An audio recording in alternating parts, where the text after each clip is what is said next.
Louvado seja nosso Senhor Jesus Cristo, para sempre seja louvado, seja bem-vindo mais uma vez ao canal Denis o Católico. Meus amados irmãos, esse vídeo aqui é para falar um pouco sobre a questão do bispo na Igreja Católica. Muitos irmãos, porque começam a ler as Sagradas Escrituras e encontram textos como o texto do capítulo 3 da primeira carta a Timóteo, onde São Paulo vai falar sobre as qualidades, como deve ser um bispo na Igreja Católica. E dentre elas, São Paulo cita que deve ser um homem casado e que deve administrar bem a sua casa, como nós vamos ver no texto. Só que as pessoas dizem, mas a Igreja Católica, o padre não casa, o bispo não casa. E aí, não estaria contradizendo as Sagradas Escrituras? É onde entra, meu irmão, a necessidade de nós termos conhecimento da totalidade da Igreja, da catolicidade da Igreja.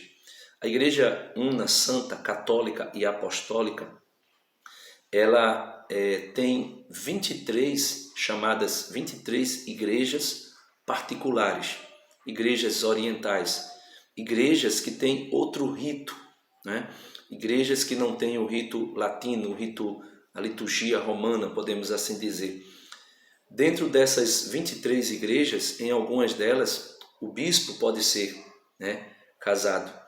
E também os padres podem ser casados. Só que falando de Igreja Católica, vamos dizer assim, de rito romano, né, latino, os bispos não casam, os padres também não casam.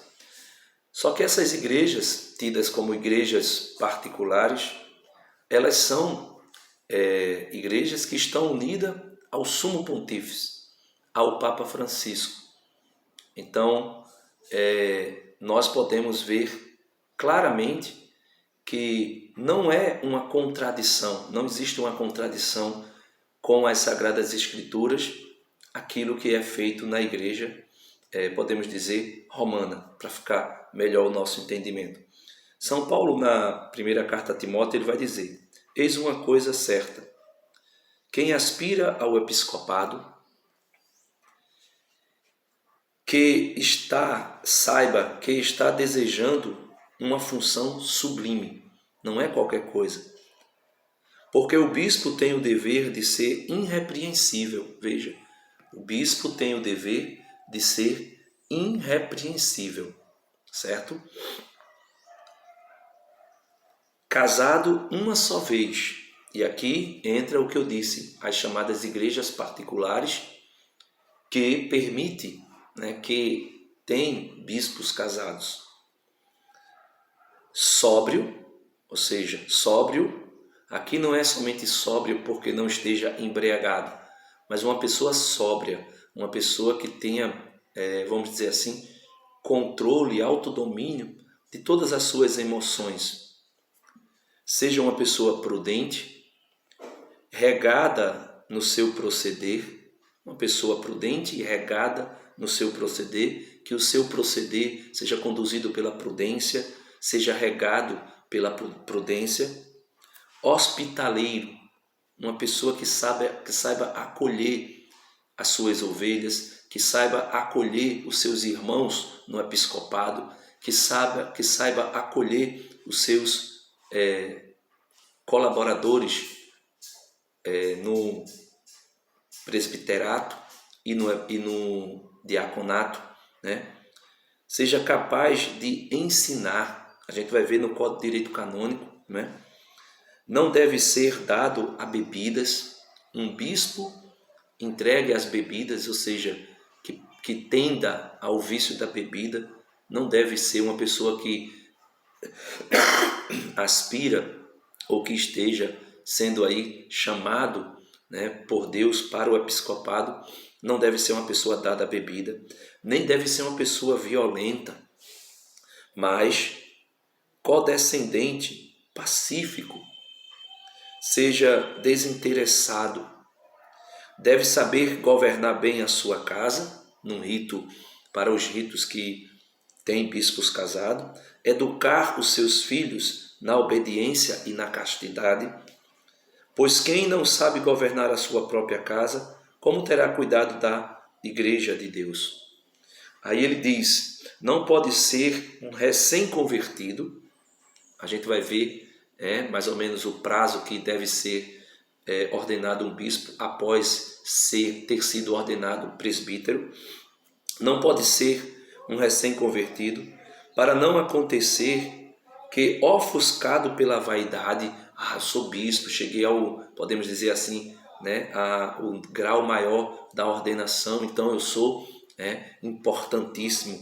E de repente pode ser ofuscado pela vaidade, como aconteceu com Lúcifer, que foi ofuscado pela vaidade, e venha cair na mesma condenação que os demônios.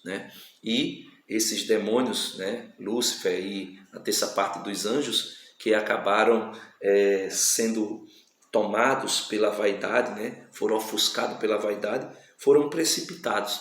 E ele vem dizer que o bispo tem que ser uma pessoa não recém-ordenada, para que a vaidade não entre no seu coração e ele não sofra a mesma condenação que os demônios, ou seja, venha a apostatar da fé ou, por sua arrogância, por sua vaidade, perder a dignidade do episcopado. Importa, outro sim, que goze de boa consideração por parte dos de fora. Então, não pode ser uma pessoa somente bem vista, bem quista pela igreja, pelos membros da igreja, mas também por aqueles de fora, aqueles que não são da igreja, também devem olhar aquele homem como um homem de boa consideração, para que não se exponha ao desprezo e caia assim nas ciladas do demônio. Por quê? Porque muitas vezes, quando a pessoa é feito bispo, sagrado bispo, se não tem uma boa, se não é bem considerado por todos, pelos membros da igreja e pelos de fora, pode de repente ser desprezado pela igreja, desprezado pelos de fora, e venha cair assim nas ciladas do demônio.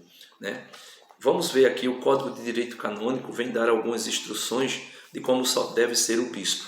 Eu não vou ler tudo, não vou falar sobre tudo, sobre as questões dos bispos diocesanos e coisa e tal. Eu vou falar sobre como deve ser as características de um bispo e o que é um bispo. Cânone 375, dos bispos em geral, vai dizer a seguinte: os bispos que, por divina instituição, sucedem aos apóstolos, são constituídos pelo Espírito que lhe foi conferido, pastores da igreja, a fim de serem também eles mestres na doutrina, sacerdotes do culto sagrado e ministros do governo. Então, os bispos são sucessores dos apóstolos e devem ter esse tripé no seu episcopado, ser também mestre na doutrina, sacerdotes do culto sagrado, ou seja, ministros do culto, e também ministros do governo da igreja. Ele vai dizer, pela própria consagração episcopal, os bispos recebem, juntamente com o munus de santificar, também o munus de ensinar e de governar. Então, são 3 munus que ele recebe: o de ensinar, o de santificar e o de governar a igreja na qual ele foi feito bispo, da qual ele foi feito bispo. Em uma igreja, só existe um bispo. Para uma igreja, também conhecida como igreja particular, só existe um bispo daquela igreja. Por quê? Porque um só esposo e uma só esposa. É uma figura de Cristo e da igreja. O bispo é uma figura de Cristo e da igreja. Então só pode existir um só esposo e uma só esposa. Denis, e quando tem um bispo auxiliar? Esse bispo auxiliar, ele não é bispo dessa diocese do bispo titular. ele é bispo de uma diocese que já deixou de existir, né? Uma diocese que existia e que não podemos dizer, não sabendo, né? Eu não sei dizer por que acabou, mas na providência divina Deus sabe, uma diocese que deixou de existir, esse bispo auxiliar, por exemplo, o bispo auxiliar da diocese de Olinda e Recife, ele é bispo de outra igreja, ele não é bispo da igreja de Olinda e Recife, né? Por isso, quando nós vemos dois bispos, não é dois bispos de uma igreja, é apenas um, né?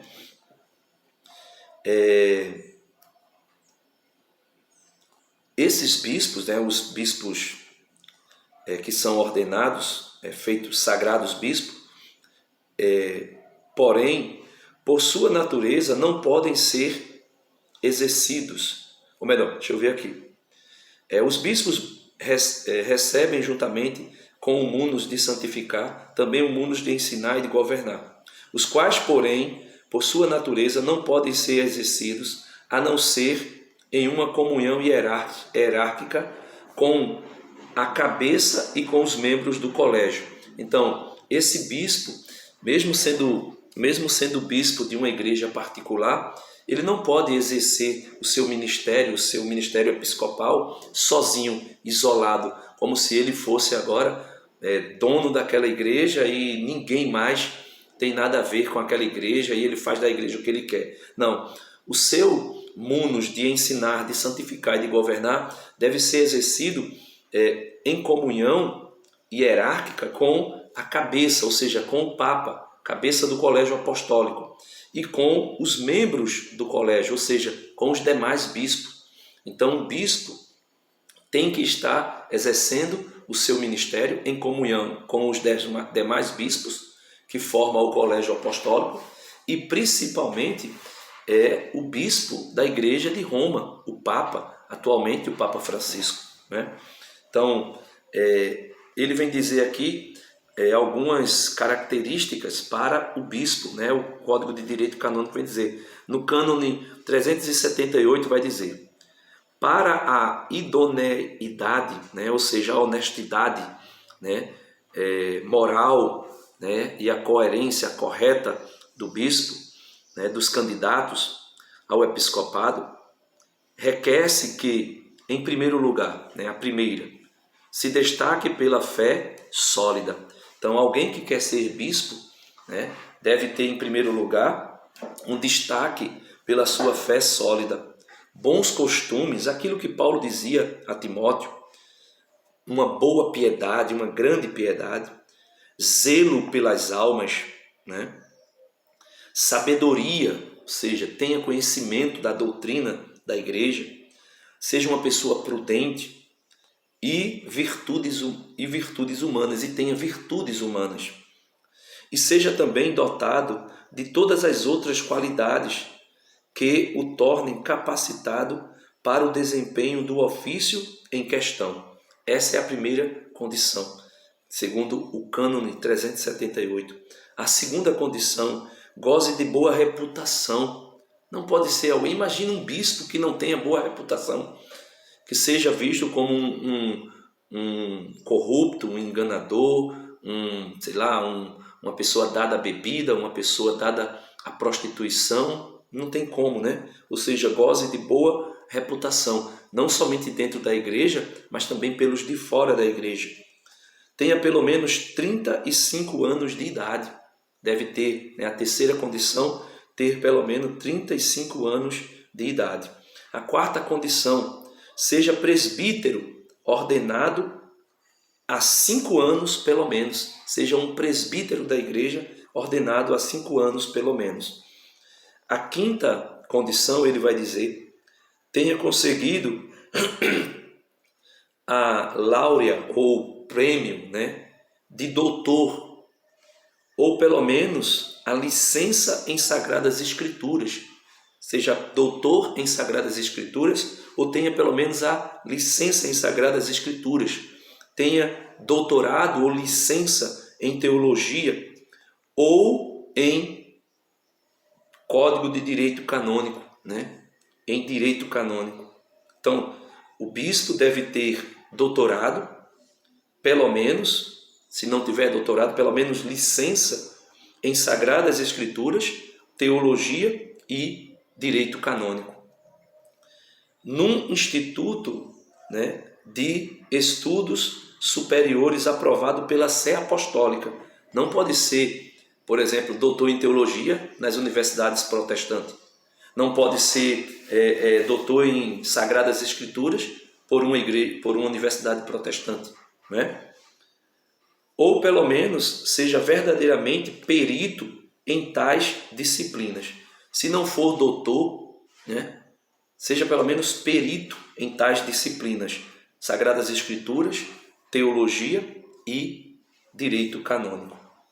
E o cânone conclui dizendo: compete à Sé Apostólica o juízo definitivo sobre a honestidade, moralidade do candidato ao episcopado.